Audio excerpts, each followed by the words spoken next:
আসসালামু আলাইকুম। এগুলো হচ্ছে পদ্মা নদীর চিতল মাছের পোনা, নদী থেকে সংগ্রহ করা। যারা পুকুরে ছাড়ার জন্য নিতে চান নিতে পারেন, বা অ্যাকোরিয়ামেও রাখা যেতে পারে, কিন্তু এটা খুব একটু মনস্টার টাইপের ফিশ, এরা মাছ খায়।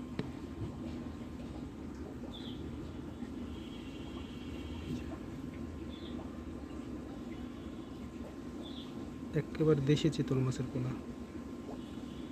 শরীরের স্ট্রাইপগুলো দেখেন, এটা ফলি মাছ না। ফলি মাছ হলে ফলি মাছের মুখ অন্যরকম, প্লাস শরীরের প্যাটার্নটা অন্যরকম। হ্যাঁ, এগুলো হচ্ছে একেবারে পদ্মা নদীর চিতল মাছের বেবি।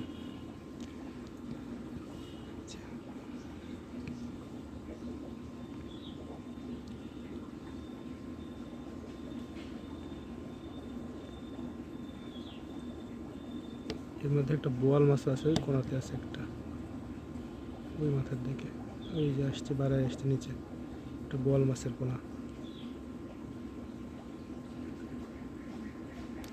কেউ যদি নিতে চান জানাবেন। হ্যাঁ, এখন আছে 60-70 পিসের মতো, এগুলো দেওয়া যাবে।